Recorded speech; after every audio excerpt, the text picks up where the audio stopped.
On this episode of Into the Unknown, I have a really special guest. Student athlete at UCLA, two-time NIL Player of the Year, athlete creator in residence at Range Sports, and just all around a great guy. Chase Griffin. He's the current quarterback for UCLA. I had the great opportunity to meet Chase during my time at the Hall of Fame. One of the things I loved to do was create exhibits that represented things that were going on not only in the landscape of sports, but also things that were going on in the building.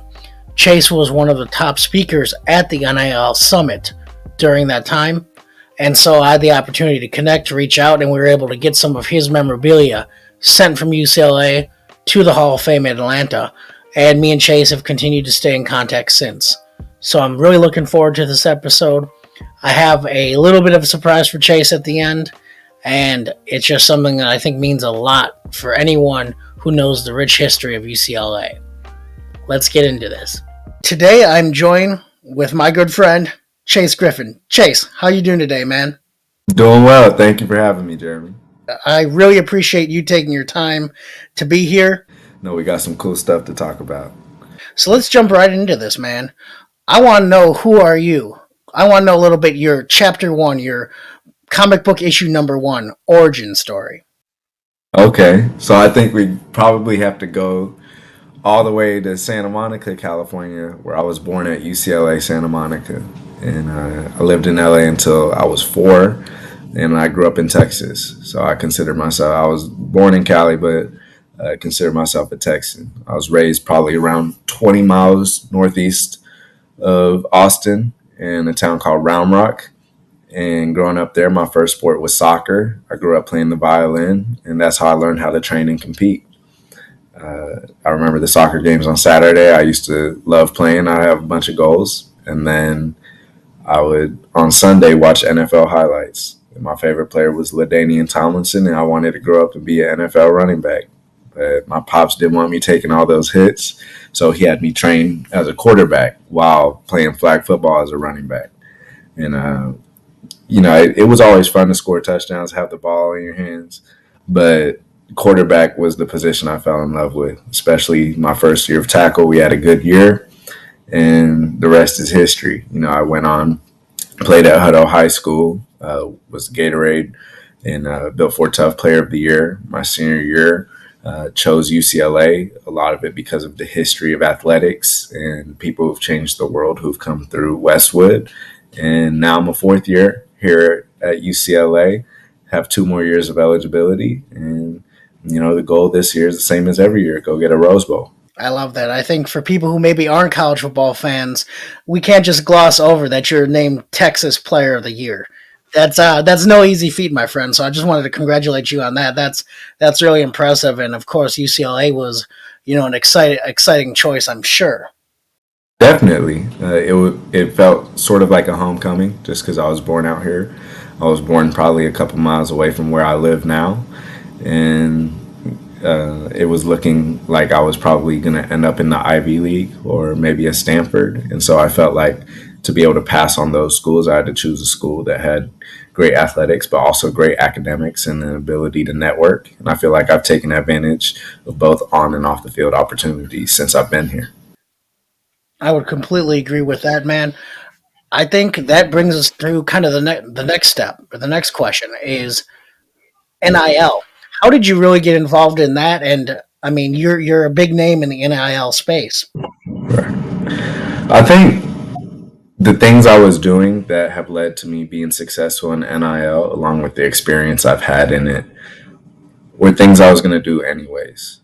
Like I said earlier, I was choosing UCLA over some schools with immense networks and great power bases. I felt like I could do the same at UCLA. So I was taking advantage of relationship building, networking, making sure that people knew what I was doing on campus and what I was about.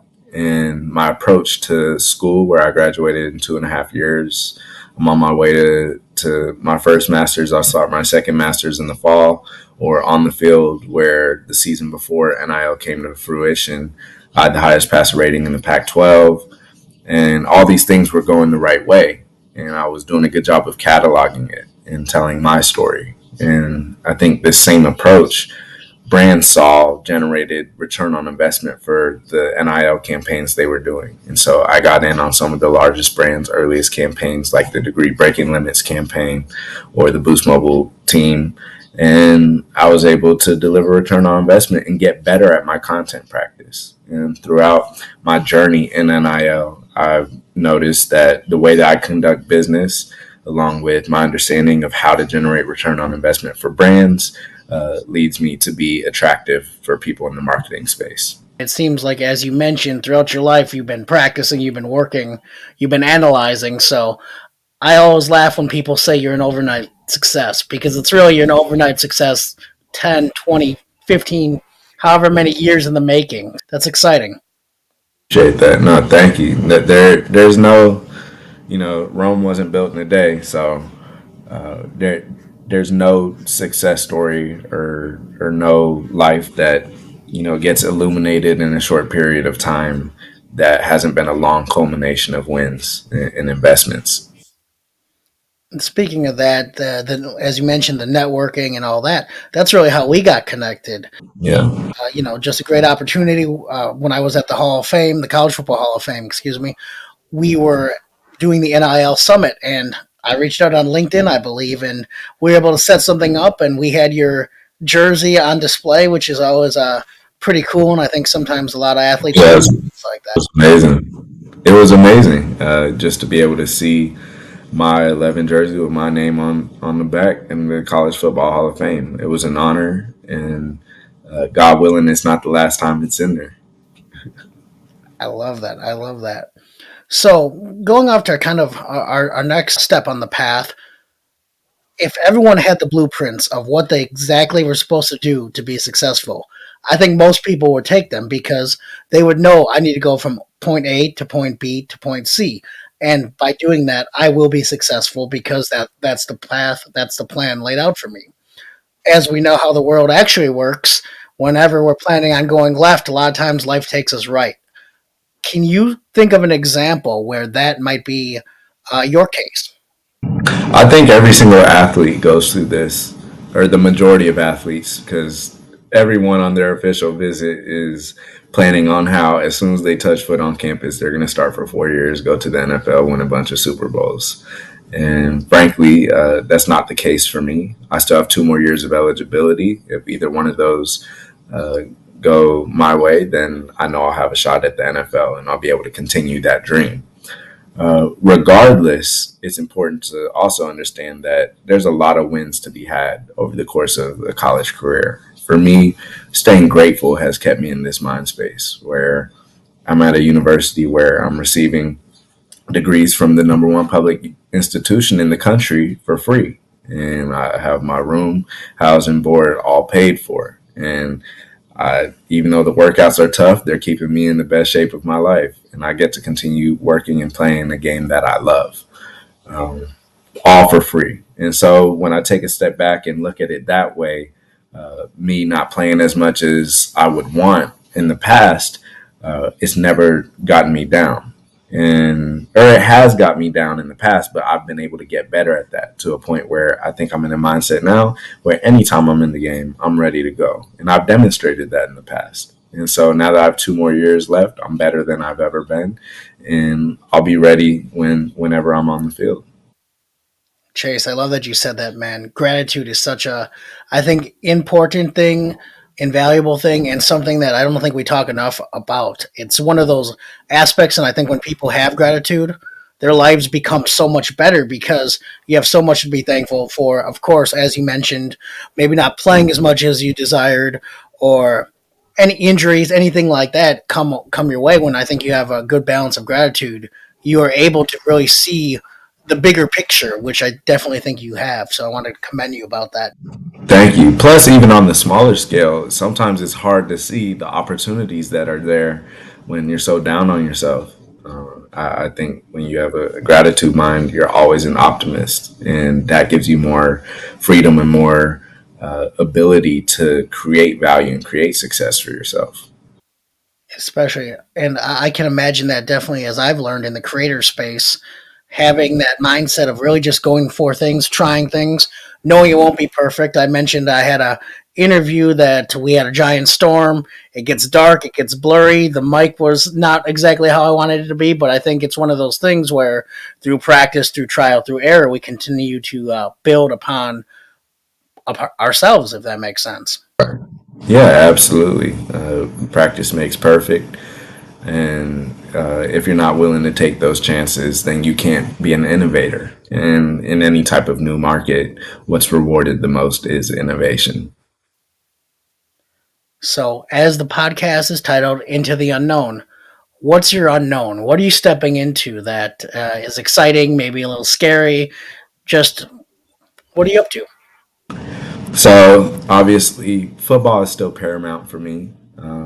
And while I'm here at UCLA, that's the main priority. Off the field, I joined on with Range Media, and I'm excited there as an athlete, creator, and residence to be able to contribute greatly to the NIL side and build out our NIL strategy, add my networking, my relationships, and my expertise in that space to an already all star cast of talented agents and managers. And then on the content side, transitioning from social media branded content, where I'm still doing that, especially for certain brands, and transitioning over towards more traditional talent and production. You know, all of my branded content, I have a large hand, if not the only hand, in the production side, to where a company will give me sort of a loose directive, and then they'll give me essentially a production budget. And, you know, my team and I, we create the shot list, implement it, film it, all of that.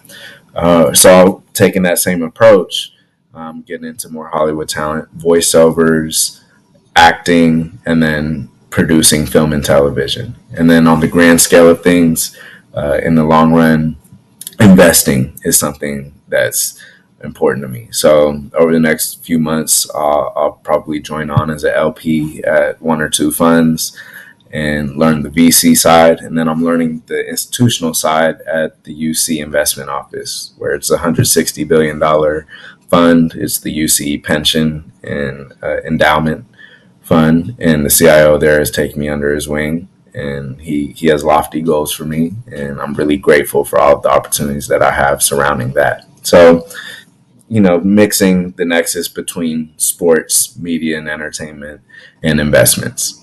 Chase, I love that. Combining your passions, combining your interests. That's just, it's destined for success in whatever capacity that might be. That's just really exciting. And just, I congratulate you on that, man. No, thank you so much. It's not me; it's all God. I'm just trying to take advantage of the opportunities that are placed in front of me. So before I let you go, mentioned UCLA. Obviously, you go there. You know, you're familiar with a little bit with the history. Me being a historian, I'd say by trade, but it's by habit. Me being a collector, definitely by I think my upbringing, if you will. I wanted to show you some of the things I have of Mr. Kenny Washington's. Yeah, I mean that's a UCLA legend. Reintegrated the NFL. Absolutely. So this right here, ooh, it came out nicely. It's his 1940 UCLA belt buckle he got for being on the college all-star team. That's amazing. And I want to see if it's going to let me. You might be able to see the K Washington I see it. right there. That's amazing. So it's one of my favorite pieces I own, and I have one other piece, and it's actually one of his varsity letters from high school, from his junior season. That's amazing. I found the opportunity to acquire it, and I was like, "This belongs in a museum, and one day it'll get there." But right now, it's gonna, it's staying with me for a little while. But it's So you got your own museum. Kenny's a person who I've always admired and looked up to, and I think one of the reasons why is I've always appreciated UCLA for what they did with not only him but Jackie Robinson, Woody Strode, all those guys that really broke down the barriers in college football, in professional football, in professional baseball.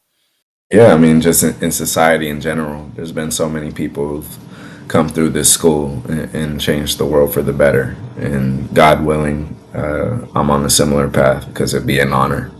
I wanted to thank you so much for taking the time today.